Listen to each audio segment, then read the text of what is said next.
ہم ایک سفر میں ہوائی جہاز میں تھے تو ایک بحریہ ہمارے پاس بیٹھا ہوا تھا.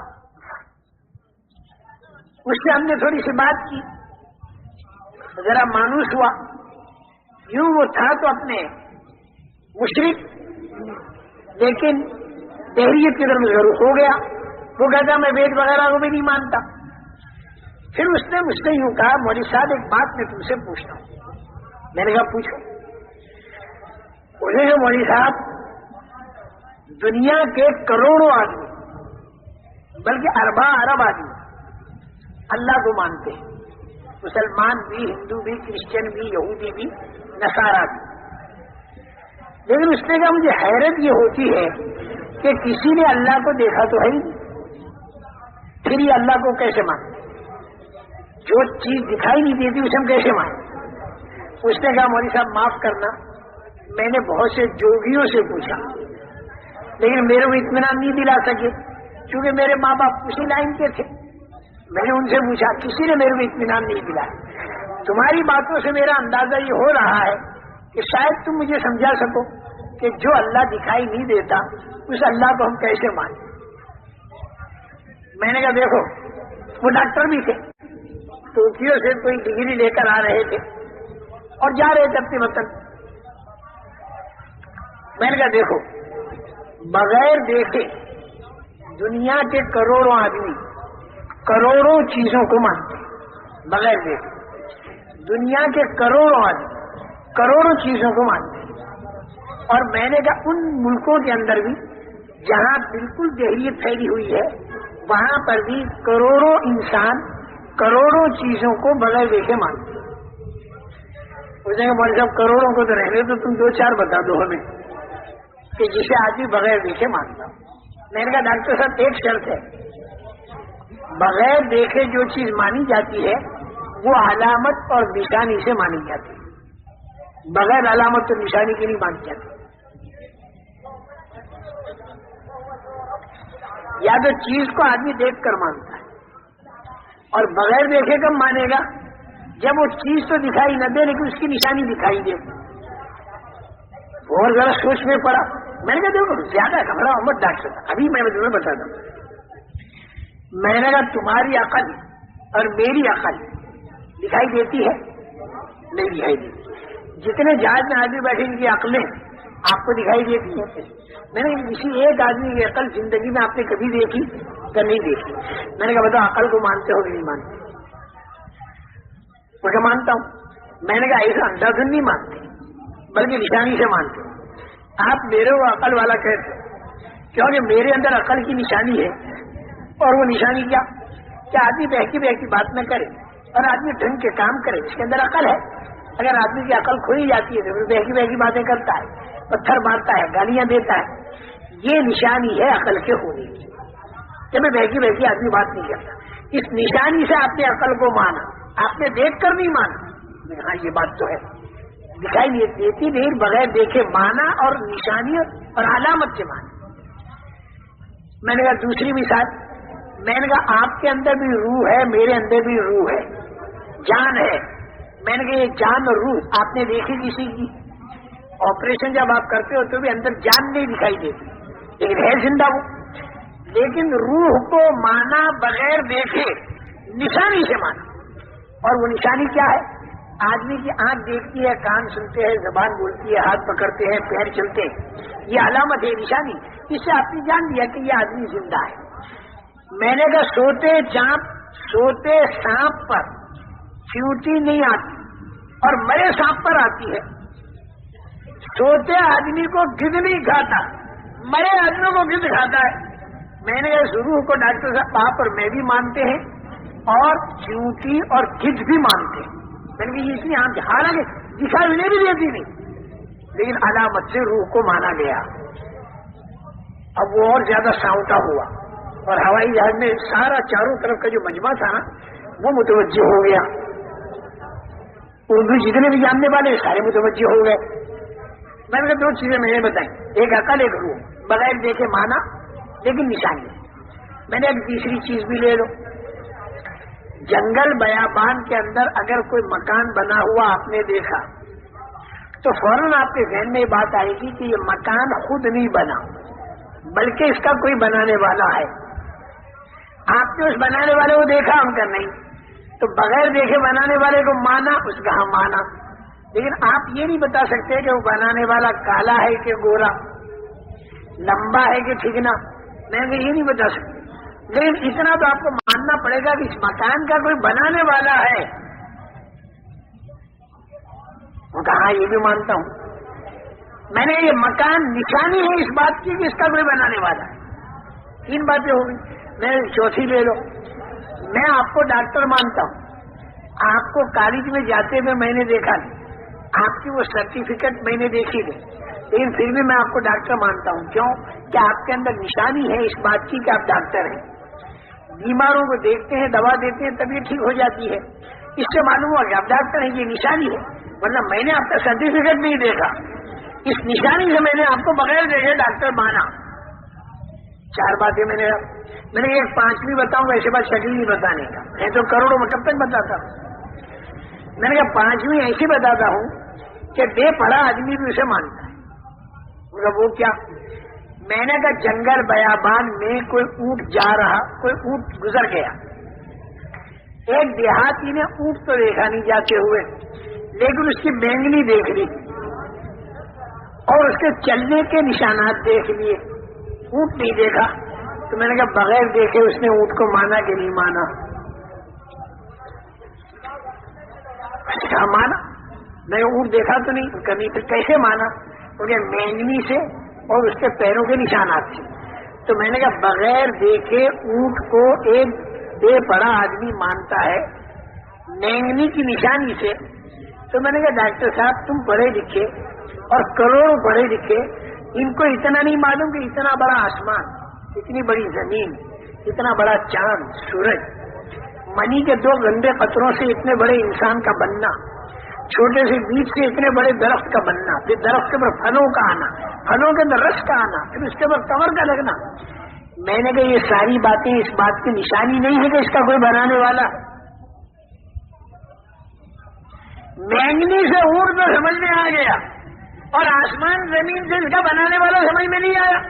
میں نے کہا اسی بنانے والے کو ہم اللہ کہتے ہیں اور بغیر دیکھے اسے مانتے ہیں، لیکن نشانی سے مانتے ہیں.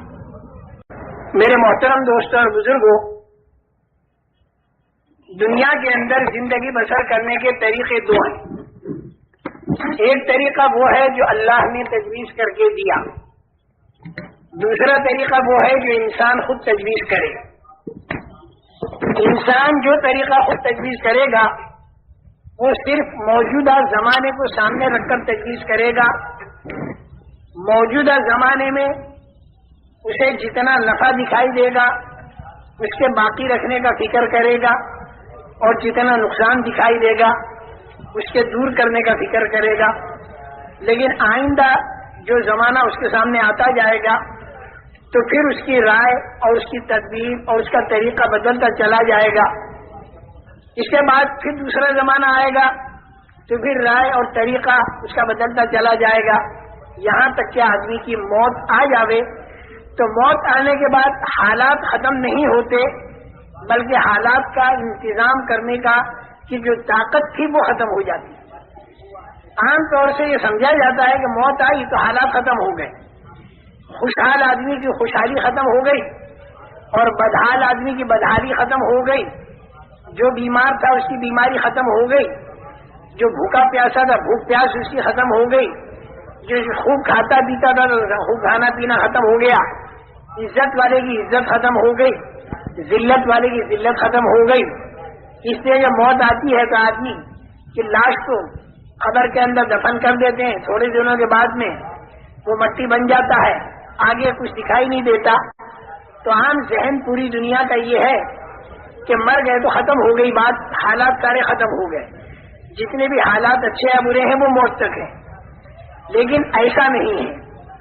ہمارا اور تمہارا پیدا کرنے والا خدا جس نے اپنی قدرت سے 3 اندھیریوں میں ماں کے پیٹ کے اندر اس انسان کو بنایا، جبکہ وہاں پر کوئی روشنی بھی نہیں تھی، ماں کا پیٹ تھا، بچے دانی تھی اور اس کے اندر ایک جھلی تھی، اس جھلی کے اندر لپٹا ہوا بچہ تھا، اور سارے اعضائے انسانیہ اللہ تعالیٰ نے بنائے، وہ بنانے والا اللہ وہ خود یہ بتا رہا ہے کہ موت کے بعد ایک لمبی چوڑی زندگی آنے والی ہے جو مرنے سے پہلے والے کو دکھائی نہیں دیتی، لیکن وہ یقیناً ایک زندگی آنے والی ہے۔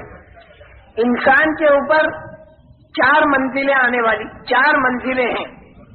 ایک منزل تو ہے ماں کے پیٹ کی، دوسری منزل ہے دنیا کے پیٹ کی، تیسری منزل ہے قبر کے پیٹ کی، اور چوتھی منزل ہے آخرت کی، اور وہ آخری منزل ہے، اس کے بعد پھر کوئی 5ویں منزل نہیں۔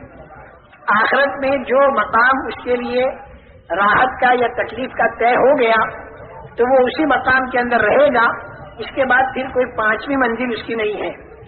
یہ بات الگ ہے کہ کوئی ایمان والا اگر اپنی بدعمالیوں کی وجہ سے جہنم میں گیا تو جہنم کے اندر وہ پاک اور صاف ہو کر اور پھر وہ جنت میں چلا جائے گا، لیکن بغیر ایمان کا جو آدمی ہوگا، جس کے اندر ایمان نہیں ہوگا، جو کفر والا ہوگا اور شرک والا ہوگا، وہ جب جہنم میں جائے گا تو وہ اس کی آخری منزل ہوگی اور اس کے اندر سے وہ نکلے گا نہیں۔ یہ 4 منزلیں ہیں انسان پر۔ ماں کے پیٹ کی منزل میں تو انسان کی ذات بنی، اس کی آنکھ بنی، کان بنے، زبان بنی، ہاتھ پیر بنے، دل دماغ بنا، پھر اندر کی ساری چیزیں بنی۔ ماں کے پیٹ کے اندر تو انسان کی ذات بنی اور اس میں انسان کو ذرہ برابر اختیار نہیں تھا، لڑکا بننا یا لڑکی بننا، کالا بننا یا گورا بننا، خود انسان کو بننے والے کو بھی اختیار نہیں تھا اور اس کے ماں باپ کو بھی اس کا اختیار نہیں تھا۔ یہ بالکل ہمارے اختیار سے باہر مسئلہ اللہ جل جلالہ و نوالہ نے اس انسان کو ماں کے پیٹ کے اندر بنایا۔ اس کے بعد دوسری منزل ہے دنیا کی۔ دنیا کی جو منزل ہے، اس منزل میں اللہ نے اس انسان کو ہلکا سا اختیار مرحمت فرمایا، اور یہ اختیار عجیب و غریب چیز ہے۔ اللہ نے اس دنیا میں انسان کو ہلکا سا بھلے اور برے کا اختیار نصیب فرمایا۔ جیسے املی کا بیج بولے یا آم کی گٹھلی بولے، آم کی گٹھلی بوئے گا تو آم کا درخت تیار ہوگا، اور املی کا بیج اگر بوئے گا تو املی کا درخت تیار ہوگا۔ اسی طریقے سے یہ انسان یہاں پر بھلا کرے یا برا کرے، دونوں باتوں میں اختیار ہے۔ یہ ہاتھ اللہ نے دیے ہیں، جب تک روح انسان کے اندر موجود ہے تو اس ہاتھ پر آدمی کو اختیار ہے اس بات کا کہ اس سے سب کا خیرات دے، اس سے کسی رونے والے کو چپ کرے، کسی کے آنسو پوچھے، کسی کو روٹی کا ٹکڑا دے، اور اس بات کی بھی اللہ نے اسے طاقت دی ہے کہ اس ہاتھ سے کسی پر ظلم کرے۔ دونوں طاقتیں اللہ نے اس انسان کو دی ہیں، بھلے کی اور برے کی۔ دیکھو فرشتہ جو ہے وہ تو مجبور محض ہے، اس کو تو جتنا اللہ نے کہہ دیا وہی کرنا ہوگا، اس کے خلاف کرنے کی فرشتے میں طاقت نہیں۔ اسی طریقے سے آسمان ہے، زمین ہے، چاند ہے، سورج ہے، ستارے ہیں، یہ جتنی مخلوقات ہیں انسان کے علاوہ، یہ ساری مخلوقات مجبور محض ہے، اللہ کے امر کے تابع ہے۔ اگر ہوا کو اللہ حکم دے دے کہ معمول کے مطابق چلے تو ہوا معمول کے مطابق چلے گی، لوگوں کے کام بنتے رہیں گے، اور اگر ہوا کو اللہ حکم دے دے کہ وہ معمول سے اوپر ہو کر چلے تو اسی ہوا کا نام پھر طوفان بنتا ہے اور اس سے زندگیاں اجڑ جاتی ہیں۔ ایسے ہی پانی اللہ کے حکم کے تابع ہے، زمین اللہ کے حکم کے تابع ہے، اور آسمان بھی اللہ کے حکم کے تابع ہے۔ جو حکم ان چیزوں کو ملتا ہے یہ چیزیں وہی کرتی ہیں، اس کے خلاف کرنے کی ان میں طاقت نہیں رکھی۔ سورج اور چاند کی روش اللہ نے مقرر کر دی، اسی روش کے مطابق وہ چلتے ہیں، اس میں کوئی ان کے اختیار کو دخل نہیں، مجبور محض ہے۔ جون سے آسمان پر فرشتوں کو سجدے کا حکم ہوا وہ فرشتے سجدہ کرتے ہیں، ایک آسمان پر رکوع کرتے ہیں، ایک آسمان پر قیام ہے، ایک آسمان پر قعدہ ہے۔ ہزاروں سال سے جو حکم ملا وہ کر رہے ہیں، اس کے خلاف کرنے کی طاقت فرشتوں میں اللہ نے نہیں رکھی۔ لا یعصون اللہ ما امرہم ویفعلون ما یؤمرون۔ سجدہ کے لیے کہا تو وہ سجدہ ہی کرے گا، وہ فرشتہ پھر رکوع نہیں کرے گا، پھر اسے اگر رکوع کا حکم ہو جائے تو رکوع ہی کرے گا، پھر وہ سجدہ نہیں کرے گا، جو کہا جائے گا وہ کرے گا۔ لیکن انسان جو ہے وہ ایسا نہیں ہے۔ انسان کے اندر اللہ نے دونوں طاقتیں رکھی ہیں، فرما برداری کی بھی طاقت رکھی ہے اور نافرمانی کی بھی طاقت رکھی ہے۔ انسان فرشتوں جیسا نہیں کہ وہ جو کہا جائے وہی کرے، کیونکہ فرشتہ تو جو کہا جائے وہی کرے گا، اس کے خلاف کرنے کی طاقت نہیں۔ اور انسان کے اندر دونوں طاقتیں رکھی ہیں، فمنکم مومن ومنکم کافر۔ اس میں ایک طبقہ ایمان والا ہوگا، ایک طبقہ کفر والا ہوگا، ایک طبقہ فاسق ہوگا، ایک طبقہ مومن ہوگا، ایک طبقہ ماننے والا ہوگا، ایک طبقہ نہ ماننے والا ہوگا۔ اور اسی پر سارے حالات کا دار و مدار ہے، دنیا کے بھی اور آخرت کے بھی۔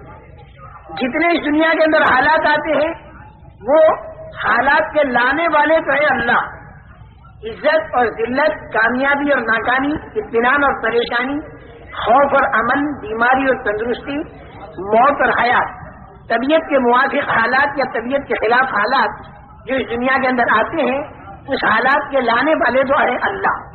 اللہ کے ارادے سے وہ حالات آتے ہیں، جیسا اللہ ارادہ کرتے ہیں ویسے حالات آتے ہیں۔ بعض مرتبہ ذلت کا نقشہ ہوتا ہے، لیکن اللہ کا ارادہ ہو جائے تو اسی میں عزت آ جاتی ہے۔ حضرت یوسف علیہ السلام کا سارا نقشہ ذلت کا تھا، دو مرتبہ ان کا بکنا اور زنا کی تہمت لگ کر جیل خانے کے اندر جانا، یہ ذلت کا نقشہ تھا، لیکن اللہ نے ارادہ عزت کا فرما دیا تو اپنی قدرت سے حضرت یوسف علیہ السلام کو ایسی عزت مل گئی کہ دنیا میں کروڑ آدمی ہزاروں سال کے بعد بھی ان کا احترام کرتے ہیں۔ اور بعض مرتبہ نقشہ سارا عزت کا ہوتا ہے، لیکن اسی کے اندر اللہ تعالیٰ کا ارادہ ذلت کا ہو جاتا ہے تو پھر وہ آدمی ذلیل ہوتا ہے۔ جیسے قارون، سارا نقشہ اس کے پاس عزت کا تھا، لیکن اللہ جل جلالہ و منوالہ نے اسے اتنا ذلیل کیا کہ آج دنیا کے کروڑ انسانوں میں کوئی شریف آدمی اپنے بیٹے کا نام قارون رکھنے کو تیار نہیں۔ تو میرے محترم دوستو، حالات جو آتے ہیں انسان پر وہ اللہ کی طرف سے آتے ہیں، اللہ ہی حالات کو لاتے ہیں، لیکن اللہ تعالیٰ کے حالات لانے کا ایک ضابطہ اور ایک قانون ہے۔ اللہ تعالیٰ جتنی ضابطے کی رعایت کرتے ہیں اتنی کوئی ضابطے کی رعایت نہیں کرتا۔ اللہ نے ضابطے بنا رکھے ہیں، ضابطے کی اتنی رعایت ہے کہ لئن اشرکت ليحبطن عملك ولتكونن من الخاسرین۔ یعنی معصوم سے معصوم تر شخصیتوں سے اللہ یہ کہتے ہیں کہ اگر شرک کیا تو اعمال سارے ختم ہو جائیں گے اور نقصان والوں میں تم بن جاؤ گے۔ آپ اندازہ لگاؤ کہ ضابطے کی اللہ کے ہاں کتنی رعایت ہے۔ یہ حالات جو آتے ہیں دنیا میں اور آخرت میں، یہ ایک ضابطے کے ماتحت آتے ہیں، بلا ضابطہ اندازن نہیں آتے۔ اور ضابطہ اللہ کا حالات لانے کے لیے دنیا کے اندر کی پھیلی ہوئی چیزیں نہیں ہیں، بلکہ انسان کے بدن سے تیار ہونے والے اعمال ہیں۔ بہت بڑا مغالطہ ہر زمانے میں بڑی بھاری اکثریت انسانوں کی کو لگا، اور آج کے زمانے میں بھی بہت بھاری غلطی کروڑ انسانوں سے جو ہو رہی ہے وہ یہ ہو رہی ہے کہ عام طور پر انسان یہ سمجھ رہے ہیں کہ ہمارے حالات کا بننا اور بگڑنا یہ موقوف ہے چیزوں کی کمی اور بیشی پر۔ اگر چیزیں ہمارے ہاتھ میں زیادہ ہوں گی تو ہمارے حالات بنیں گے، اور اگر چیزیں ہمارے ہاتھ میں کم ہوں گی تو ہمارے حالات بگڑیں گے۔ یہ عام لوگوں کا ذہن ہر زمانے میں رہا، فرعون کا بھی یہی ذہن رہا، قارون کا بھی یہی ذہن رہا، اور جتنی نافرمان قومیں گزری ان سب کا ذہن یہ رہا کہ ملک اور مال، روپیہ اور پیسہ، سونا اور چاندی، دکان اور کھیت، یہ جتنی چیزیں ہمارے ہاتھ میں زیادہ ہوں گی اتنے ہمارے حالات بنیں گے۔ اللہ کی طرف سے بھیجے ہوئے جو انبیاء کرام علیہم السلام تھے، انہوں نے آ کر ہر زمانے میں انسانوں کا یہ ذہن بنایا کہ حالات آتے ہیں اللہ کی قدرت سے، حالات آتے ہیں اللہ کے ارادے سے، لیکن اللہ تعالیٰ نے حالات کے لانے کا ایک ضابطہ بنا رکھا ہے، اور وہ ضابطہ جو ہے وہ انسان کے بدن سے تیار ہونے والے اعمال ہیں، اور انسان کے دل کے اندر کا یقین ہے۔ اگر اس کے دل کے اندر کا یقین ٹھیک ہو جائے اور اس کے بدن سے تیار ہونے والے اعمال ٹھیک ہو جائیں، آنکھوں کا دیکھنا، کانوں کا سننا، زبان کا بولنا، ہاتھ کا پکڑنا، پیروں کا چلنا، دل اور دماغ کا سوچنا اگر ٹھیک ہو جائے تو اللہ تعالیٰ حالات اچھے لاویں گے، اور اگر انسان کے اعمال خراب ہو جائیں تو اللہ تعالیٰ حالات خراب لاویں گے. دوسرے لفظوں میں اس سے بھی آسان لفظ جو ہے وہ یہ کہ اگر دینداری ہوگی تو اللہ تعالیٰ کامیاب کریں گے، اور اگر بے دینی ہوگی تو اللہ تعالیٰ ناکام کریں گے. اگر دینداری کچے مکان والے کے پاس ہوگی تو اللہ کچے مکان والے کو کامیاب کریں گے، اور اگر بے دینی پکے مکان والے کے پاس ہوگی تو اللہ تعالیٰ پکے مکان والے کو ناکام کریں گے. لیکن ایک حیرت کی بات جو انسان کو حیرت میں ڈالتی ہے ہر زمانے میں اور آج کے دور میں بھی، وہ یہ کہ بہت سے دین والے، بہت سے ایمان والے، بہت سے اعمال والے، ان پر بھی تکلیفیں آ جاتی ہیں، اور بہت سے بغیر دین والے، بہت سے بغیر ایمان والے، بہت سے بے دین آدمی بہت سی مرتبہ دیکھے جاتے ہیں کہ وہ بڑے راحت میں ہوتے ہیں. اس کے بارے میں ایک بات اپنے ذہن میں بٹھا دو.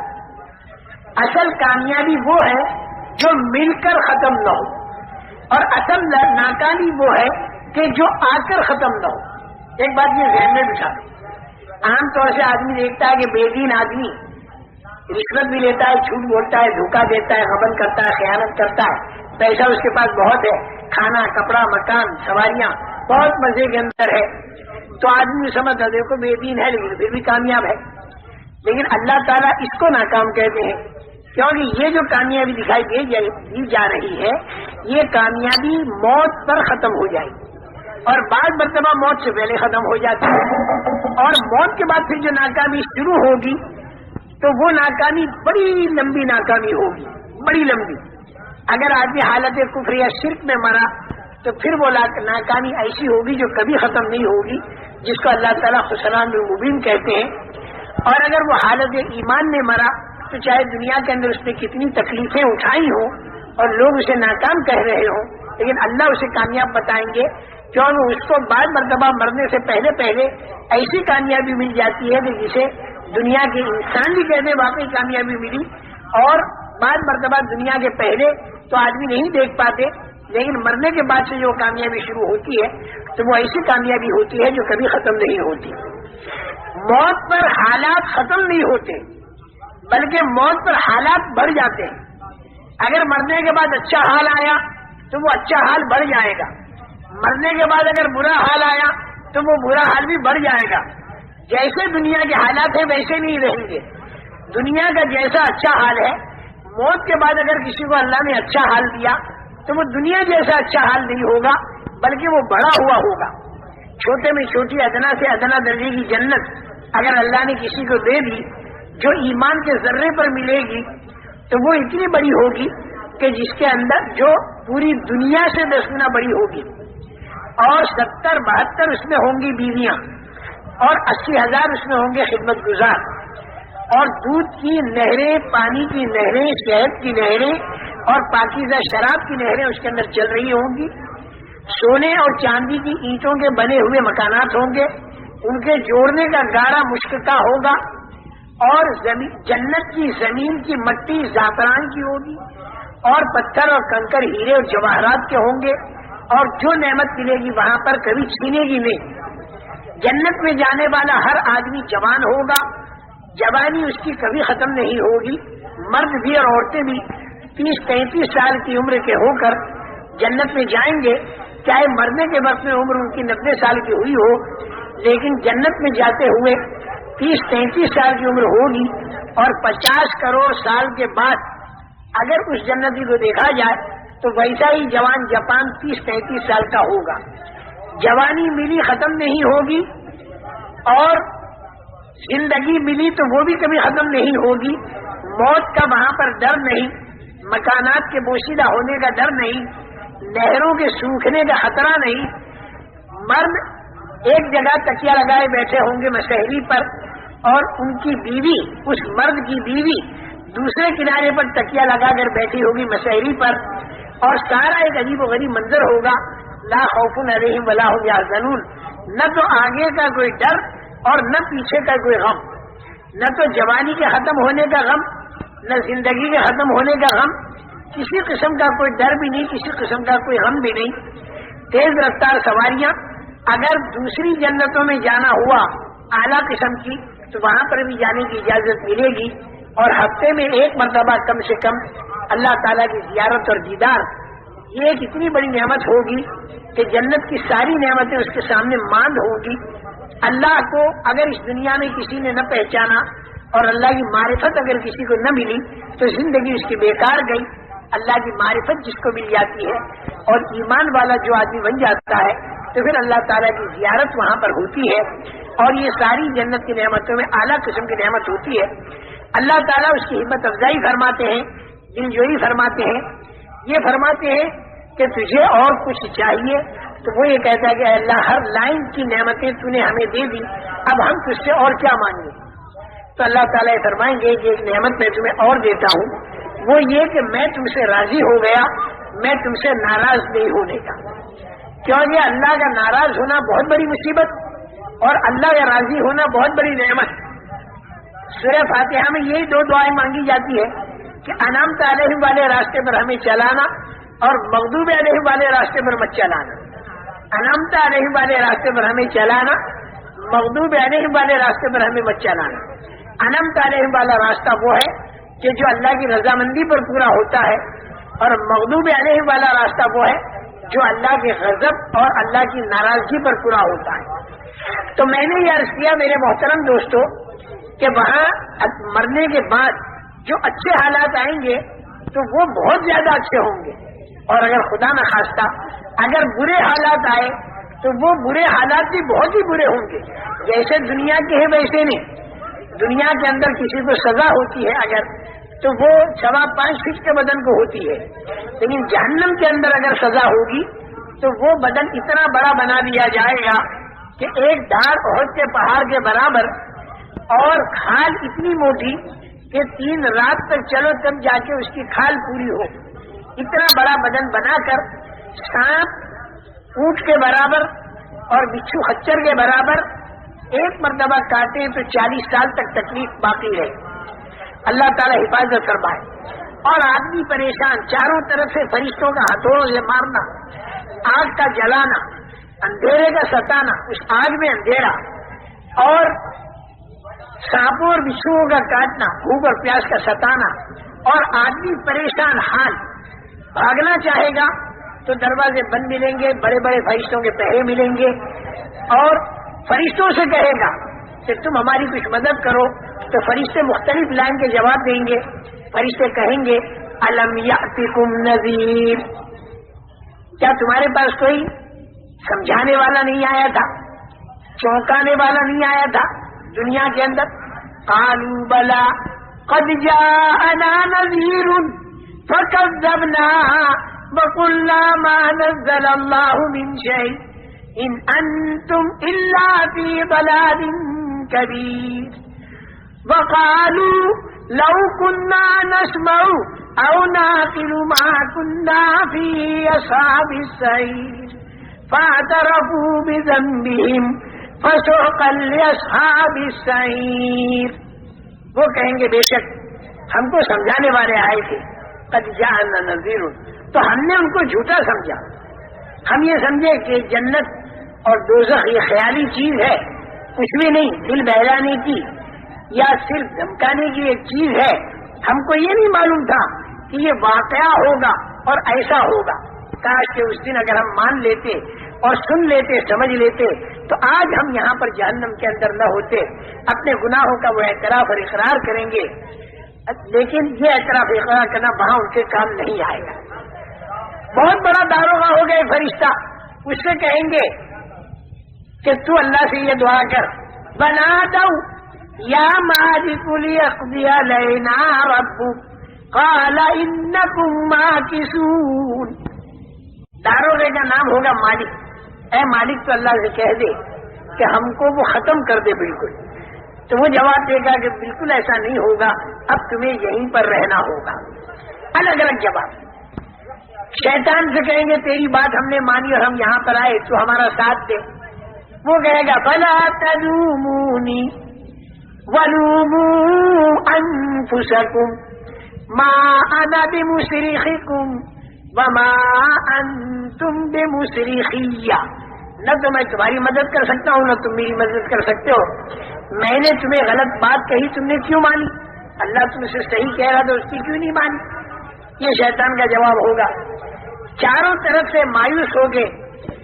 پھر دیکھیں گے کہ بڑے بڑے جو چودھری اور بڑے بڑے ذمہ دار دنیا کے اندر جب کوئی بات پیش آتی تھی تو ان بڑوں بڑوں کے پاس جاتے تھے اور ان سے کہتے تھے کہ بھائی ہم ایک پریشانی میں ہیں تو ہماری پریشانی کو دور کرو. تو ان بڑوں بڑوں کے پاس بڑے لیڈر، بڑے نیتا، بڑے چودھری، بڑے سردار ان کے پاس جائیں گے اور کہیں گے ہم ایک پریشانی میں ہیں، چاروں طرف سے ہم کو سانپ کاٹتے ہیں، فرشتے مارتے ہیں، آگ جلاتی ہے، ہم بھاگ نہیں سکتے، فرشتے ذرا بھی ہم پر رحم نہیں کرتے، شیطان ہمارا ساتھ نہیں دیتا، تم ہمارے بڑے ہو، تم ہمارے لیے کوئی راستہ سوچو. تو وہ کہیں گے اس صبر الذین اتبعوا، وہ لوگ کہیں گے کہ ہم کچھ نہیں کر سکتے، ہم بری ذمہ ہیں، ہم کچھ نہیں کر سکتے.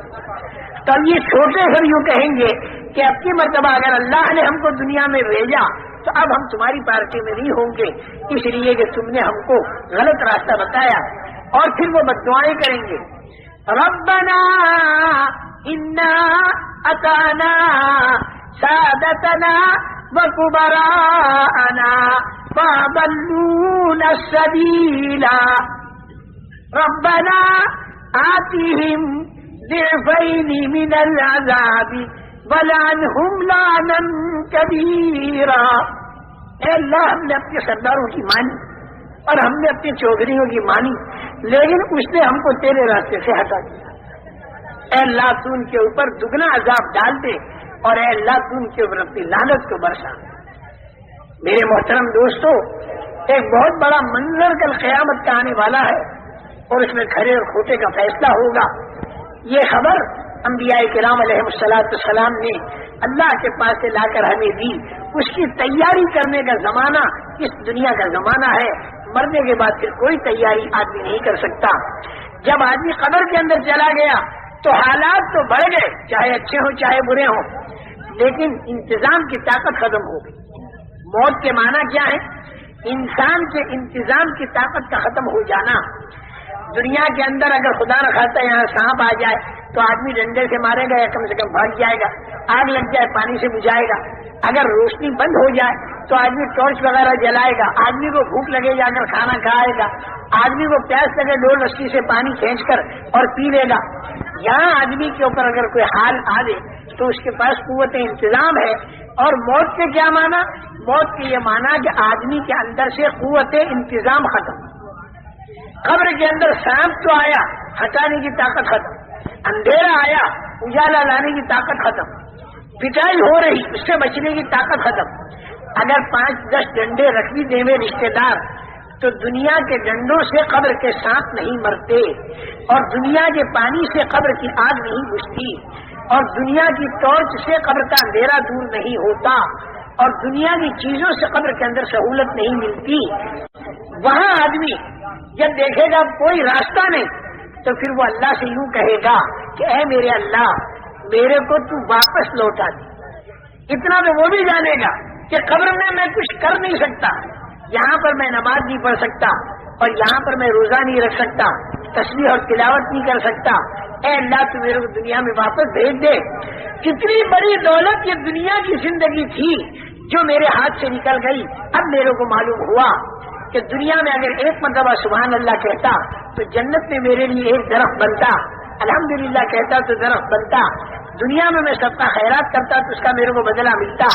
دنیا میں میں اللہ کے دین کی دعوت کا کام کرتا کہ جتنے انسانوں میں دعوت کا کام پہنچتا اور جتنے انسانوں میں دینداری آتی ان سب کے برابر میرے کو اے اللہ ثواب ملتا. اب تو میرے کو دنیا میں واپس بھیج دے. اب میری سمجھ میں بات آ گئی، اب میں دنیا میں جا کر اچھے اچھے کام کروں گا. اللہ تعالیٰ فرمائیں گے کل بالکل نہیں. اور دیکھو ایک بات میں بتاؤں، دنیا کے اندر انسان پر جو تکلیف آتی ہے وہ تکلیف اس لیے آتی ہے تاکہ آدمی الٹا راستہ چھوڑ دے اور سیدھے راستے پر آ جائے. دنیا کے اندر کی تکلیف خدا کی ایک رحمت ہے. جب آدمی غلط راستوں پر چلتا ہے تو پھر اللہ تعالیٰ تنبیہ کے طور پر تکلیفیں ڈالتے ہیں، اور ان تکلیفوں کا منشا اور ان تکلیفوں میں مصلحت اللہ کی یہ ہوتی ہے کہ لعلہم یرجعون. بار بار اللہ تعالیٰ فرماتے ہیں کہ یہ چھوٹی تکلیفیں میں ڈالتا ہوں تاکہ تم پلٹا کھا جاؤ، یعنی غلط راستہ چھوڑ دو، صحیح راستے پر آ جاؤ. دیکھو میرے محترم دوستو، یہ باتیں جو میں آپ حضرات کو بتا رہا ہوں، کسی زمانے میں یہ باتیں بتانا کام تھا نبیوں کا. یہ باتیں حضرت موسیٰ علیہ السلام کے بتانے کی تھی. حضرت عیسیٰ علیہ السلام، حضرت نوح علیہ السلام، انبیاء کرام علیہ السلام دعوت دیتے تھے، لوگوں کے دلوں میں اللہ کی عظمت اور بڑائی پیدا کرتے تھے، مرنے کے بعد والی زندگی انہیں سمجھاتے تھے، اور چھپی ہوئی باتیں اللہ تعالیٰ ان کے اوپر کھولتا تھا تو وہ انہیں بتایا کرتے تھے، اور اللہ تعالیٰ کی بڑائی کو اتنے زوروں پر بیان کرتے تھے تاکہ آدمی کا ذہن بنے. یہ کام تھا نبیوں کا. لیکن حضور اکرم صلی اللہ تعالی علیہ وسلم پر اللہ تعالیٰ نے نبوت کو ختم کر کے اب یہ کام جو تھا یہ اس امت کے ذمہ ڈال دیا. تو میں بحیثیت ایک امتی ہونے کے آپ حضرات کے سامنے ان باتوں کو کرتا ہوں، اور آپ حضرات کی بحیثیت امتی ہونے کے اس دعوت کو لے کر پورے عالم کے اندر پھیل جائیں، کیونکہ لوگ اگر بغیر ایمان کے مرے تو مرنے کے بعد پھر ان کے پاس کوئی راستہ نہیں. مرنے سے پہلے اگر ان کا ذہن بنایا جائے تو ان کا ذہن بن سکتا ہے. اگر ان کا ذہن بنا اور وہ ایمان اور اعمال کی طرف آ گئے تو میں سچ کہتا ہوں ایسی قدر کریں گے اور جتنے آدمی دینداری پر آتے چلے جائیں گے ان سب کے برابر آپ کو ثواب ملے گا. دیگر انبیاء کرام علیہ السلام کو وقت ملا دنیا میں کام کا زیادہ، لیکن کام ملا تھوڑا. حضرت نوح علیہ السلام کو کام کتنا ملا؟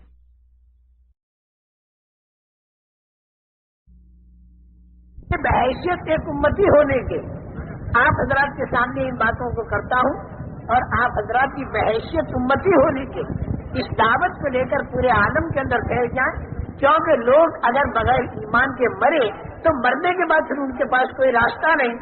مرنے سے پہلے اگر ان کا ذہن بنایا جائے تو ان کا ذہن بن سکتا ہے. اگر ان کا ذہن بنا اور وہ ایمان اور اعمال کی طرف آ گئے تو میں سچ کہتا ہوں ایسی قدر کریں گے اور جتنے آدمی دینداری پر آتے چلے جائیں گے ان سب کے برابر آپ کو ثواب ملے گا. دیگر انبیاء کرام علیہ السلام کو وقت ملا دنیا میں کام کا زیادہ، لیکن کام ملا تھوڑا. حضرت نوح علیہ السلام کو کام کتنا ملا؟ صرف اپنی قوم کے اندر انہیں کام کرنا تھا دین کا. انا ارسلنا نوحا الی قومہ. لیکن دعوتی لائن کی عمر کتنی ملی؟ 950 سال کی دعوتی لائن کی عمر ملی. ہر نبی کو کام ملا تھوڑا اور وقت ملا زیادہ. لیکن ہمارے نبی کریم صلی اللہ تعالی علیہ وسلم کو اللہ تعالیٰ نے کام تو دیا کتنا؟ پورے دین کو زندہ کرنا، پوری دنیا میں زندہ کرنا اور قیامت تک کے لیے زندہ کرنا. کام تو ملا اتنا، لیکن وقت کتنا ملا؟ 40 سال پر آپ کو نبوت ملی اور 63 سال پر آپ اس دنیا سے پردہ فرما گئے. جب آپ کی عمر 63 سال کی ہو گئی تو وقت ملا آپ کو کام کرنے کا 23 سال کا. اور کام کتنا بڑا ملا کہ پورا دین زندہ کرنا. حضور اکرم صلی اللہ علیہ وسلم صرف نماز کو زندہ کرنے پہ تشریف لائے ہوں ایسی بات نہیں، صرف روزہ زندہ کرنے کے لیے تشریف لائے ایسی بات نہیں، بلکہ ہر شعبے میں دین زندہ ہو جائے. اگر اللہ تعالیٰ نے ایک چھوٹی سی دکان دی ہے اس چھوٹی سی دکان میں دین زندہ کر دو. اگر اللہ نے چھوٹا سا گھر دیا ہے اس چھوٹے سے گھر میں دین زندہ کر دو. اگر ایک بیوی ہے 2 بچے ہیں اس میں دین زندہ کر دو. اور اگر اللہ تعالیٰ نے پورا ملک دے دیا تو اس میں اللہ کا دین زندہ کر دو. اگر اللہ تعالیٰ نے زیادہ دیا تو اس زیادہ میں دین زندہ کر دو، کم دیا تو کم میں دین زندہ کرو. جتنا اللہ نے دیا اتنے میں دین زندہ کرو. اس کا انتظار نہیں کرنا کہ جب ہمارے ہاتھ میں ملک اور مال آئے گا تو ہم دین زندہ کریں گے. نہیں، اگر دکان ہے تو اس میں دین زندہ کرو. جب دکان کے اندر تو دین کو زندہ نہیں کر پاتا، اور میرے بھائی جب گھر کے اندر تو دین کو زندہ نہیں کر پاتا، اور اپنی بیوی پر جب تو دین زندہ نہیں کر پاتا، تو پھر پورے ملک میں کیا امید رکھے گا تو دین زندہ کرے گا؟ بھائی تیرے بس میں جتنا اتنا تو دین زندہ کر لے. اچھا، پھر دوسری بات یہ ہے کہ اللہ پاک نے ہمیں یہ دین کی دعوت کا جو کام مرحمت فرمایا حضور اکرم صلی اللہ علیہ وسلم کے ختم نبوت کے صدقے دنیا میں کہیں پر بھی جا کر یہ کام کیا، جب تک لوگوں کی سمجھ میں نہیں آیا اس وقت تک تو لوگوں نے کی مخالفت، لیکن جب ان کے ذہنوں میں بات آ گئی کہ یہ لوگ ہم سے کچھ نہیں چاہتے بلکہ ایمان کا زندہ کرنا، اخلاق کا زندہ کرنا، انسان میں انسانیت کا لانا یہ لوگ چاہتے ہیں، اور عملاً تجربہ بھی لوگوں کو ہو گیا کہ بھئی جو لوگ اللہ کے دین کی محنت میں لگے تو انہوں نے رشوتیں چھوڑی، انہوں نے دھوکہ دینا چھوڑ دیا، اور بیٹوں نے باپ کی فرما برداریاں شروع کر دی، اور شوہروں نے بیوی کے حقوق ادا کرنے شروع کر دیے، اور ان کے دلوں میں آخرت کا فکر آیا، تو پھر جتنے مخالفت کرنے والے تھے ان کے بھی دلوں میں محبت پیدا ہوئی، اور کام اللہ تعالیٰ نے آسان کر دیا۔ ایسی جگہوں میں کہ جہاں پر دہریت کی فضا ہے، اللہ تعالیٰ نے وہاں پر ہدایت کے علم برداروں کو اپنی قدرت سے کھڑا کر دیا۔ دین کا پھیلانا کام خدا کا ہے، اور قلوب انسانیہ میں ہدایت کا اتارنا یہ کام خدا کا ہے، لیکن چونکہ یہ دنیا دارالاسباب ہے، ہر چیز سبب اختیار کرنے کے بعد اللہ تعالیٰ وجود میں لاتے ہیں۔ شادی مرد اور عورت ملتے ہیں تو اولاد پیدا ہوتی ہے، اولاد کا پیدا کرنا کام خدا کا ہے، لیکن سبب کے درجے میں افرأیتم ما تمنون، مرد عورت کا ملنا ضروری ہوگا۔ یوں اللہ کو قدرت ہے کہ مرد عورت کے ملے بغیر بھی انسان بنا دے، جیسے حضرت آدم علیہ السلام کو بنایا، حضرت حوا رضی اللہ تعالی عنہا کو ماں کے بغیر بنایا، حضرت عیسیٰ علیہ السلام کو باپ کے بغیر بنایا۔ قدرت تو اللہ کی ہر چیز پر ہے، لیکن ترتیب اللہ کی ہر چیز کے لیے یہ ہے کہ انسان اسباب اختیار کرے، تو اس کے بعد اللہ کا ارادہ اگر ہو جائے تو نتیجہ اس کے اوپر مرتب ہوگا۔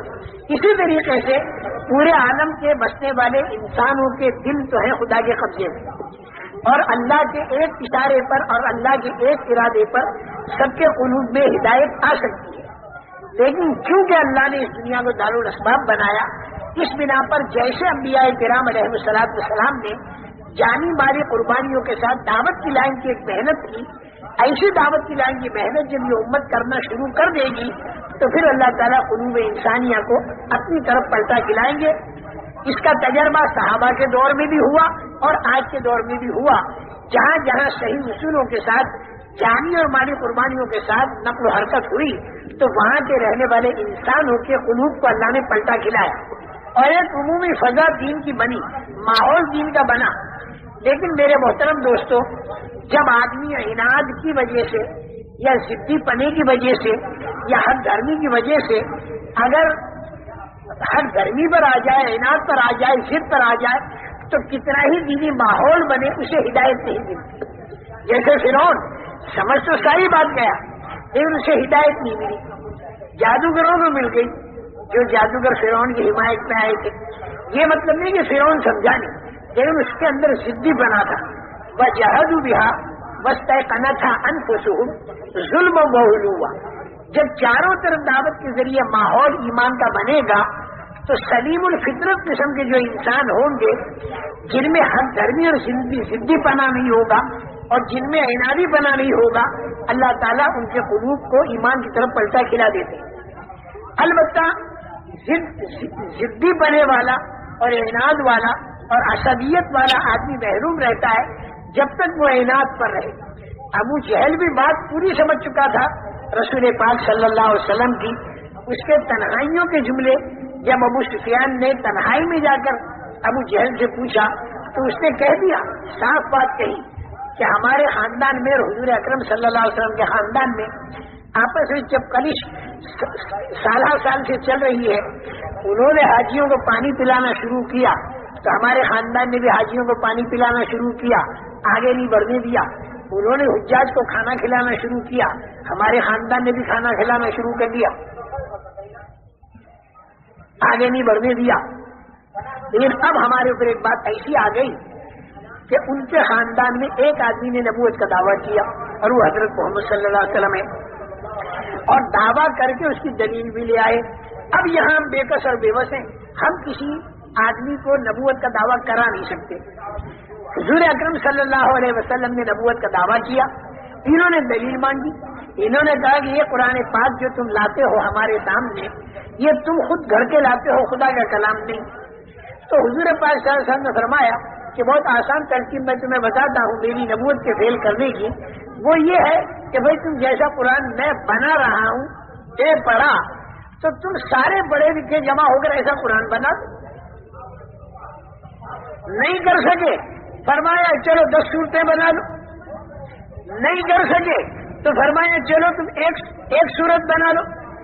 اس کو بھی نہیں کر سکے تو فرمایا کہ فلیاتو بحدیث مثلہ، چلو اسی تم ایک بات بنا کے لاؤ۔ میں بے پڑھا اگر ایسا حیرت انگیز کلام بنا سکتا ہوں تو تم سارے پڑھے لکھے جمع ہو جاؤ اور تم ایک بات یا ایک صورت یا 10 صورتیں یا پورا قرآن تم بنا لاؤ۔ بدر کے اندر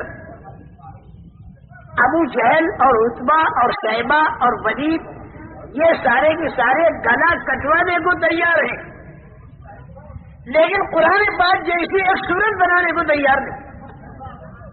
قرآن پاک یعنی اگر یہ ان کے بس میں ہوتی تو گلا کٹوانے سے آسان سے ایک صورت بنا لیتی، اور یہ کہہ دیا گیا کہ نہ تو تم بنا سکو گے، قیامت تک سارے کے سارے اگر جمع ہو جائیں تو سب مل کر نہیں بنا سکتے۔ میرے محترم دوستوں، نبی جب اللہ کی طرف سے کوئی بات کہتا ہے اور وہ بات عام نظروں کو دکھائی نہیں دیتی اور عام آدمیوں کو منوانی ہوتی ہے تو نبی کو سب سے پہلے اپنی نبوت کی دلیل پیش کرنی پڑتی، اور ہر نبی معجزہ لے کر آئے، اور ہر نبی کا معجزہ آسان تھا، اس لیے کہ نبی بات کریں گے جنت کی، جہنم کی، قبر کی، عذاب کی، ثواب کی، فرشتوں کی، اور یہ وہ ساری چیزیں ہیں کہ جو انسان کی آنکھوں سے دکھائی نہیں دیتی۔ اب جو چیز آنکھوں سے دکھائی نہیں دیتی وہ چیز بتانے والا پکا صحیح ہو تو مانی جائے گی، ورنہ نہیں مانی جائے گی۔ اس لیے اللہ جل جلالہ و من والہ نے جس کو اپنا رسول یا نبی بنا کر بھیجا اس کے ساتھ معجزہ بھیجا۔ حضرت موسیٰ علیہ السلام کو اتنا آسان سا معجزہ دیا کہ جادوگر جو بالکل فرعون کی حمایت میں آئے تھے، وہ سارے کے سارے جادوگروں نے جب حضرت موسیٰ علیہ السلام کے ڈنڈے کو اژدہا بنتا دیکھا تو فوراً سمجھ گئے کہ یہ جادو نہیں ہے بلکہ یہ حقیقت ہے، اور ان جادوگروں نے سمجھ لیا کہ حضرت موسیٰ علیہ السلام جب اللہ کے نبی ہیں تو نبی کی بات کا نہ ماننا اپنے کو تباہ اور برباد کرنا ہے، اور نبی کی بات کا ماننا اپنے کو رحمتوں میں داخل کرنا ہے۔ فوراً سارے کے سارے سجدے میں پڑ گئے، ایمان لے آئے۔ انہیں یہ بات معلوم تھی کہ ہم اگر ایمان لائے تو فرعون نے جن انعامات کے دینے کا وعدہ کیا ہے فرعون کے ان انعامات سے محروم رہیں گے، بلکہ فرعون بڑی سخت قسم کی سزائیں دیتا ہے، تو سخت قسم کی سزاؤں کے اندر ہمیں جانا ہوگا۔ لیکن اس کے باوجود وہ ایمان والے بنے اور فرعون سے یہ کہہ دیا کہ تیرا بس اگر چلتا ہے تو ہماری موت تک چلتا ہے، ہم مر جائیں گے، اس کے بعد تو کچھ نہیں کر سکتا، اور ہم تو ایمان لے آئے۔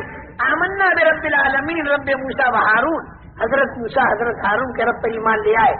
جب یہ ایمان لائے نا جادوگر جو فرعون کی حمایت میں آئے تھے، تو تاریخی روایتوں میں یہ بات ملتی ہے، حدیث کی نہیں، تاریخی روایتوں میں یہ بات ملتی ہے کہ لاکھوں کا مجمع وہاں پر کھڑا تھا دیکھنے کے لیے، وہ لاکھوں کا مجمع ایمان والا بن گیا،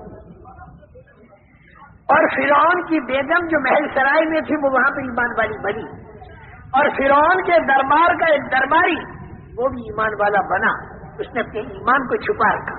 اور میں بتاؤں اس سے بھی آگے کی فرعون خود کے اندر بھی یقین پیدا ہو گیا کہ یہ بات بوگس نہیں ہے بلکہ حقیقت ہے، لیکن اگر اس بات کو میں مانتا ہوں تو میری مونچھ نیچی ہو جائے گی، میری ناک نیچی ہو جائے گی۔ بس اس کی سرکشی نے اسے ماننے سے روکا، ورنہ سمجھ میں تو بالکل اس کے بھی آ گیا تھا، اور قرآن اسے کہتا ہے وَجَحَدُوا بِهَا وَاسْتَيْقَنَتْهَا أَنفُسُهُمْ ظُلْمًا وَعُلُوًّا۔ انکار جو تھا وہ سرکشی کی وجہ سے تھا، اپنی بلندی اور بڑائی کی وجہ سے تھا، انکار اس وجہ سے نہیں تھا کہ سمجھ میں نہیں آیا، یہ قرآن کہتا ہے۔ ابو جہل کا بھی جو انکار تھا وہ صرف مونچھ کی وجہ سے تھا، صرف ناک اونچی رہے اس کی وجہ سے تھا، اس وجہ سے انکار نہیں تھا کہ سمجھ میں نہیں آیا۔ اس لیے کہ ایسی بات حضور اکرم صلی اللہ علیہ وسلم نے کہہ دی کہ آج تک کی رہتی دنیا اس بات کا مقابلہ کرنے سے عاجز ہے۔ حضور اکرم صلی اللہ علیہ وسلم پورے عالم کے لیے نبی بنا کر بھیجے گئے، قیامت تک کے سارے زمانوں کے لیے نبی بنا کر بھیجے گئے، تو اللہ تعالیٰ نے حضور اکرم صلی اللہ علیہ وسلم کو ایسا معجزہ مرحمت فرمایا کہ قیامت تک اس امت کے ہاتھ میں اپنے نبی کا معجزہ ہوگا، اور وہ معجزہ قرآن پاک ہے۔ زبور، توریت، انجیل جن زبانوں میں لکھی گئی، وہ زبانوں کا جاننے والا ہمیں آج تک ایک نہیں ملا۔ ہم انکار نہیں کرتے کہ نہیں ہے، ہوں گے، لیکن ہم لوگ دنیا بھر میں پھرے، ہمیں ایک آدمی زبور کی زبان کا جاننے والا، توریت کی زبان کا جاننے والا، انجیل کی زبان کا جاننے والا نہ ملا۔ لیکن قرآن کی زبان کے اندر اترا، اس کے جاننے والے خدا کے دشمن بھی لاکھوں کی مقدار میں دنیا کے اندر موجود ہیں، لیکن یہ سارے کے سارے مل کر قرآن جیسی ایک صورت نہیں بنا سکتے۔ حضور اکرم صلی اللہ علیہ وسلم اللہ کے نبی تھے، ابو جہل بھی اس بات کو جانتا تھا، لیکن عناد کی وجہ سے اس نے انکار کیا اور مخالفت کی، اور بدر میں آ کے گلا کٹوا دیا، لیکن آخر تک اس نے نہیں مانا۔ حضور اکرم صلی اللہ تعالی علیہ وسلم مدینہ منورہ تشریف لے گئے، یہودیوں کے مدرسے میں تشریف لے گئے، اور اس مدرسے میں جا کر یہ پوچھا کہ بتاؤ توریت کے اندر یہ مضمون ہے کہ ایک نبی آنے والے ہیں آخری؟ ان کا ہے وہ مضمون، ان کا وہ جو آخری نبی آنے والے ہیں اس کے اندر یہ علامتیں لکھی ہیں، ان کا ہاں یہ علامتیں لکھی ہیں۔ آپ نے یہ فرمایا کہ وہ نبی میں ہوں، لاؤ توریت اور اس کے اندر لکھی علامتیں میرے اندر دیکھ لو۔ اتنی پکی بات، لیکن یہودی سمجھ بھی گئے، بات سمجھ میں بھی آ گئی، لیکن عناد، عصبیت، ضدی بنا۔ انہوں نے کیا کہا کہ سارے نبی تو آئے بنی اسرائیل میں، تو نبیوں کا سردار بنی اسماعیل میں کیسے آ گئے؟ کیونکہ حضرت ابراہیم علیہ السلام کے دو بیٹے تھے نا، ایک حضرت اسماعیل، ایک حضرت اسحاق، اور حضرت اسحاق کے ساتھ زیادہ حضرت یعقوب تھے، اور حضرت یعقوب کا دوسرا نام اسرائیل تھا، تو دو سلسلے چلے، ایک بنی اسرائیل کا، ایک بنی اسماعیل کا۔ تو بنی اسماعیل میں تو کوئی نبی نہیں آیا سوائے حضور اکرم صلی اللہ علیہ وسلم کے، اور بنی اسرائیل کے اندر ہزاروں انبیاء کرام علیہ السلام آئے۔ تو اب یہ عناد ان یہودیوں کے اندر یہ تھا کہ بنی اسرائیل میں تو سارے نبی آئے، اکثر و بیشتر نبی آئے، اور نبیوں کا سردار بنی اسماعیل میں سے کیسے آیا؟ اگر بنی اسرائیل میں سے آتا تو ہم مانتے، لیکن چونکہ بنی اسماعیل میں سے اس سے ہم نہیں مانتے۔ تو یہ بات یاد رکھنا، جب دعوت کے ذریعے ایمان کی فضا دنیا کے اندر بنتی ہے یا جس علاقے میں بنتی ہے، تو جو سلیم الفطرت قسم کے انسان ہوتے ہیں، جن میں ہر گرمی نہیں ہوتی، جن میں ضدی پنا نہیں ہوتا، جن میں عنادی پنا نہیں ہوتا، اللہ پاک انہیں ہدایت سے نوازتے۔ محروم ہدایت سے وہی آدمی رہتا ہے کہ جس میں ضدی پنا ہو اور جس نے اپنی استعداد اور اپنی صلاحیت کو ختم کر دیا ہو۔ لیکن میرے محترم دوستو، ہمیں نہیں معلوم کہ کس کے دل کی صلاحیت ختم ہو گئی اور کس کے دل میں صلاحیت باقی ہے۔ بعض مرتبہ شدید مخالفت کرنے والا آدمی بھی ایک موقع ایسا آتا ہے کہ وہ مخالفت کرنے والے کے دل کے اندر بھی اطمینان پیدا ہو جاتا ہے اور وہ بھی ایمان والا بن جاتا ہے۔ جیسے حضور اکرم صلی اللہ علیہ وسلم کے زمانے میں ابو سفیان نے کتنی مخالفت کی، سہیل ابن عمرو نے کتنی مخالفت کی، صفوان ابن امیہ نے کتنی مخالفت کی، حویطب ابن عبد العزیٰ نے کتنی مخالفت کی، ابو لہب کے بیٹے عتبہ نے کتنی مخالفت کی، معتب نے کتنی مخالفت کی۔ لیکن ایک دن وہ آیا کہ یہ جتنے مخالفت کرنے والے تھے، ان میں کے بہت سے ایمان والے بن گئے، اور ایسے ایمان والے بن گئے کہ انہوں نے ایمان کو دنیا میں پھیلانے کے لیے اپنی جان اور مال تک کو قربان کر دیا اور اللہ کے راستے میں اپنے آپ کو شہید بنا دیا۔ اس بنا پر ہم دنیا کے کسی آدمی کے ہدایت پر آنے سے ہم نا امید نہ ہو، ہمیں تو پورے عالم کو اپنی محنت کا میدان بنانا چاہیے۔ میری بات جو مڑی وہ یہاں سے مڑی کہ یہ جو میں بات عقائد پر کہہ رہا تھا اور ایمانیات پر کہہ رہا تھا اور اللہ کے ضابطوں پر جو کہہ رہا تھا، یہ بات کرنا کام تھا نبیوں کا، لیکن حضور اکرم صلی اللہ تعالی علیہ وسلم کی تشریف آوری پر نبیوں کا آنا بند ہو گیا، اور وہ نبیوں والا کام سعادت مندی والا اور خوش نصیبی والا اس امت کو ملا۔ نبیوں کے اس کام سے جیسے اللہ کی رحمت برستی تھی، جب یہ امت اس کام کو کرے گی تو اللہ کی رحمت اس کام سے برسے گی۔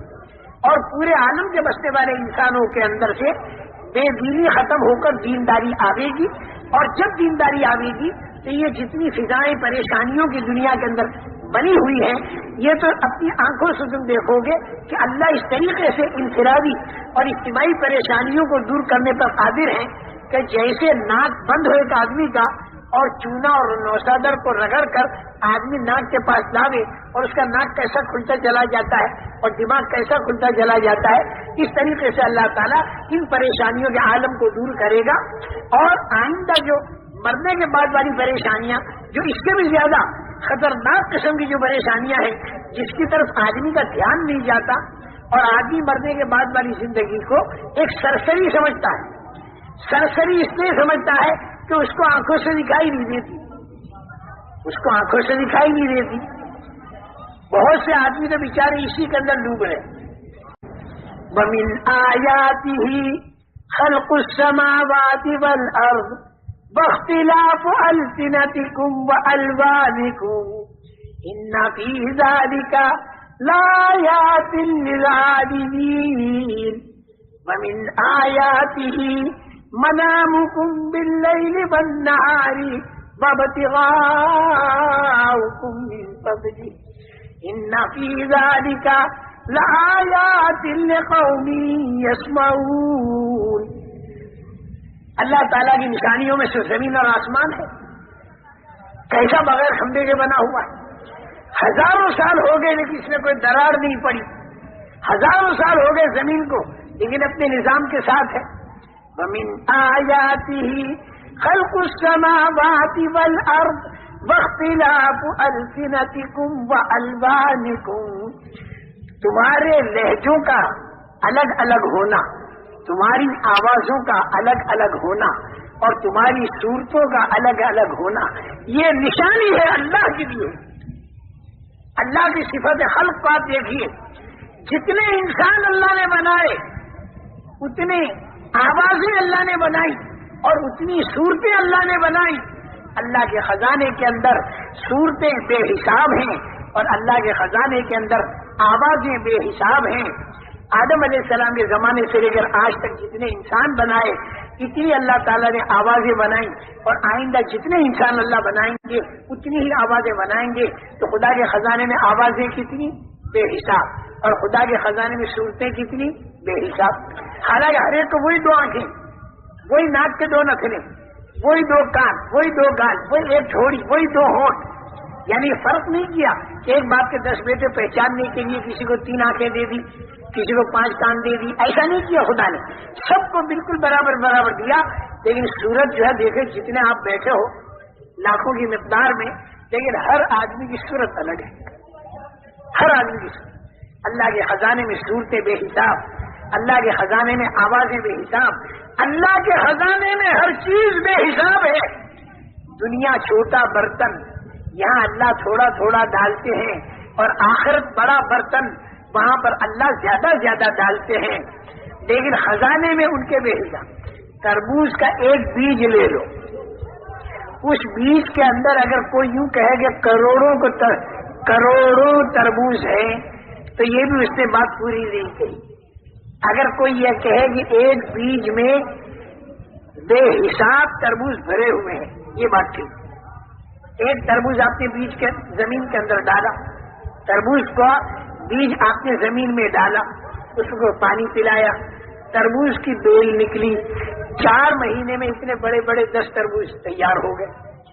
10 تربوز جو تیار ہوئے تو ہر تربوز میں 20 بیج ہیں، اور ہر بیج کے اندر پھر 10 تربوز ہیں، پھر ہر تربوز میں 20 بیج ہیں۔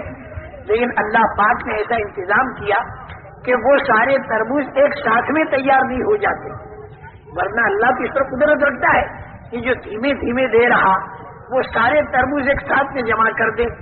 تو زمین آسمان کے بیچ کا خلا تربوزوں سے بھرا ہوا ہو، ہر ریل، موٹر، ہوائی جہاز اور راکٹ یہ سارے کے سارے اپنی اپنی جگہ پر جام ہو جانے، اور ہم اور آدمی اپنی اپنی جگہ پر جام ہو جانے، ایک دوسرے کو دیکھنا مشکل ہو جاوے، بلکہ سانس لینا بھی مشکل ہو جاوے، کیونکہ ہر جگہ تربوز ہی تربوز۔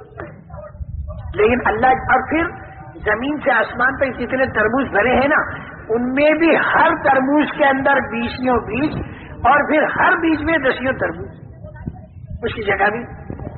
تو اگر کوئی آدمی یوں کہے کہ ایک بیج کے اندر بے حساب تربوز ہے، تو اللہ تعالیٰ نے ایک ایک ذرے میں کائنات بھر رکھی ہے، لیکن اللہ جل جلالہ و منوالہ اس دنیا کے اندر دھیمے دھیمے ہر چیز کو چلاتے، ایک دم سے نہیں چلاتے۔ اب دیکھیں تربوز نکلا تو اس کے اندر کا لال لال گودا یہ تو کھایا انسان نے، اور اس کا موٹا سا چھلکا یہ کھایا بھینس نے، اور اس کے اندر کے دانے یہ کھائے مرغی نے۔ مرغی نے دانے کھائے، اس کے اندر بنا انڈا، اور بھینس نے موٹے سے چھلکے کھائے، اس سے بنا دودھ۔ یہ انسان جو تھا اس نے گودا الگ کھایا، دودھ الگ کھایا، انڈا الگ کھایا۔ یہ ساری چیزیں اللہ پاک نے انسان کی تربیت کے لیے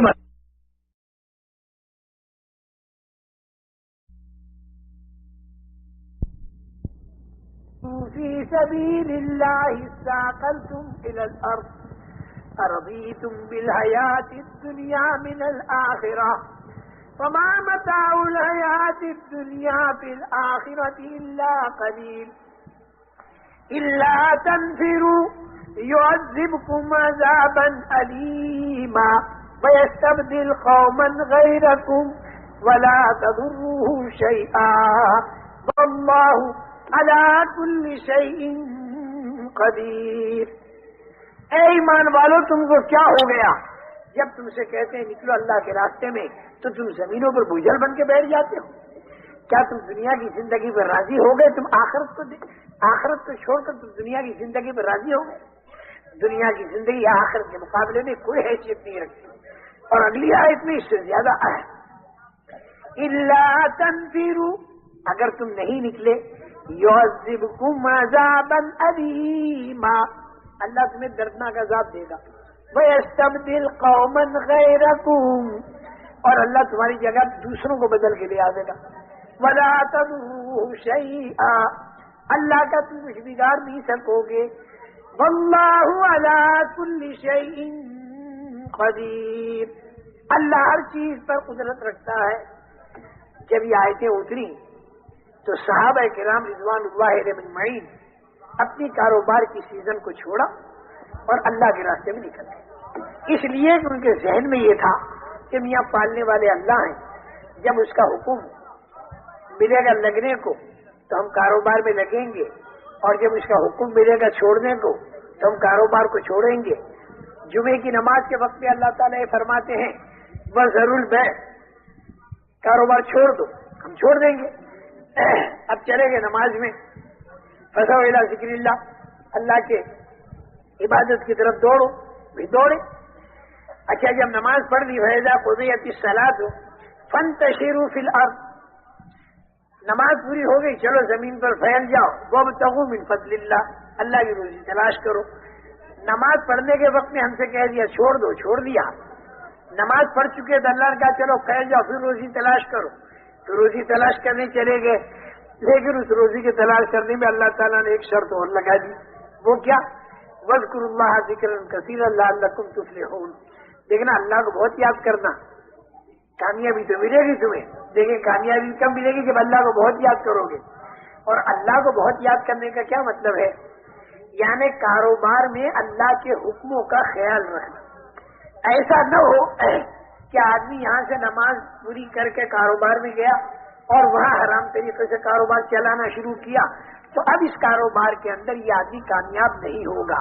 آپ کہو گے مولوی صاحب اللہ کے حکموں کو توڑ کر بھی ہم تو کاروبار میں کامیاب ہوئے، اس سے کہ بتیرا اس کے اندر مال ملنے لگا، یہ بڑا مغالطہ لگتا ہے آدمی کو۔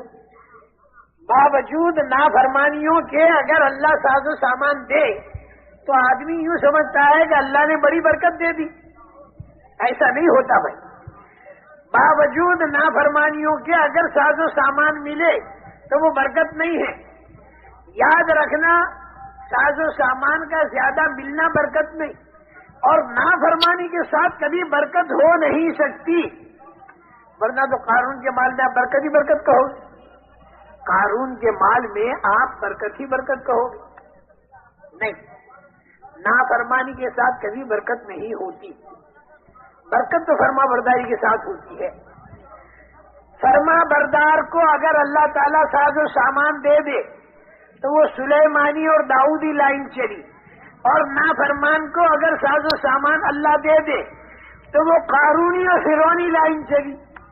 خوب یاد رکھنا, فرما بردار پر اگر کوئی تکلیف آ جائے تو وہ ہارونی لائن کی تکلیف ہے, اور نافرمان پر اگر کوئی تکلیف آ جائے تو وہ قارونی لائن کی تکلیف ہے. میاں تکلیف تو یونس علیہ السلام کو مچھلی کے پیٹ میں ہوئی, اور تکلیف تو حضرت ایوب علیہ السلام کو بیماری میں ہوئی, اور تکلیف قارون کو زمین میں دھسنے میں بھی ہوئی, اور فرعون کو سمندر میں ڈوبنے میں بھی ہوئی. لیکن دونوں تکلیفوں میں فرق ہے. بہت سے لوگ ہم سے کہتے ہیں تبلیغ میں میں نہیں لگا تھا, نافرمان تھا پھر بھی میں پریشان تھا, تبلیغ میں لگ گیا پھر بھی میں پریشان ہوں. ایسے خود آتے ہیں. اور یہ بات موسیٰ علیہ السلام کی قوم نے بھی کہی تھی. موسیٰ علیہ السلام کی قوم بنی اسرائیل نے بھی کہی تھی حضرت موسیٰ علیہ السلام سے, اوذینا من قبل ان تأتینا ومن بعد ما جئتنا. موسیٰ علیہ السلام سے قوم کیا کہتی تھی؟ آپ تشریف نہیں لائے تھے نا, ہم اس وقت میں نافرمان تھے تو اس وقت بھی فرعون ہم کو ستاتا تھا. اب آپ تشریف لائے, اب ہم آپ کی بات مان رہے, ہم فرما بردار بن رہے, پھر بھی فرعون ہم کو ستاتا ہے. ہماری تکلیف میں تو کوئی فرق نہیں ہوا, ہم لوگوں پر بھی لکھتے ہیں لوگ. تبلیغ میں نہیں لگا تھا جب بھی میرے اوپر قرضہ تھا, اب تبلیغ میں لگ گیا ہوں پھر بھی میرے اوپر قرضہ ہے. تبلیغ سے پہلے بھی میرے اوپر کچھ تکلیفیں تھیں, تبلیغ میں لگ گیا اور بالکل دین پر آ گیا پھر بھی میرے اوپر کچھ تکلیفیں ہیں. میرے محترم دوستو دیکھو, یاد رکھو ایک بات, آخرت کا معاملہ تو یہ ہے کہ جو آدمی نیک ہوگا تو اسے راحت ملے گی, اور جو آدمی برا ہوگا تو اسے تکلیف ہوگی. یہ طے شدہ بات ہے. قبر کا اور حشر کا معاملہ بالکل پکا سمجھو, پیٹرن. نیک آدمی کو ملے گی راحت اور برے آدمی کو ہوگی تکلیف. الٹ سلٹ نہیں ہوگا وہاں, بالکل صاف کلیئر معاملہ. لیکن دنیا جو ہے نا وہ دارالامتحان ہے. میری بات یاد رہے گی, ذرا دھیان کرو اس بات پر. دیکھو ادھر ادھر دھیان ہو تو اس طرف دھیان کر لو. آخرت جو ہے وہ دارالجزا ہے, بدلہ ملنے کا گھر ہے. وہاں تو یہ ہوگا کہ بھلے آدمی کو نعمتیں ملیں گی اور برے آدمی پر تکلیف آئے گی. اس کا الٹا نہیں ہوگا. ایسا نہیں ہوگا کہ ایک آدمی بھلا ہے اور اس کو تکلیف ہو گئی وہاں جا کر, ہرگز بھی ہوگا. اور ایک آدمی برا ہے اسے نعمت مل گئی وہاں جا کر, ہرگز بھی ہوگا. اللہ کے نزدیک جو بھلا ہے تو اس کو وہاں پر نعمتیں, اور اللہ نے جس کو برا قرار دیا تو اس کو وہاں پر تکلیف ہے. لیکن دنیا کے اندر اس کا الٹا بھی ہوگا. کیوں کہ دنیا امتحان کی جگہ ہے, اور یہاں اللہ تعالیٰ نے امتحان کی دو صورتیں رکھی. قبر میں تو 3 صورتیں ہیں, من ربک وما دینک ومن نبیک. حشر میں 5 صورتیں. عمر کہاں لگائی, جوانی کہاں لگائی, مال کہاں سے کمایا, مال کہاں خرچ کیا, اور جانتا تو اس پر عمل کتنا کیا. یہ 5 باتیں قیامت میں. دنیا کے اندر امتحان 2 باتوں کا, کبھی تکلیفیں ڈال کر خدا امتحان لے گا اور کبھی راحتیں ڈال کر خدا امتحان لے گا. تکلیفوں میں صبر کیا پاس ہو گیا, اور تکلیفوں میں مایوس ہو گیا اور ناشکری کی فیل ہو گیا. راحتوں کے اندر اگر شکر کیا تو نعمت کو اللہ تعالیٰ بڑھا دے گا اور پاس ہو گیا, اور نعمتوں کے اندر اگر فخر کیا تو یہ آدمی فیل ہو گیا.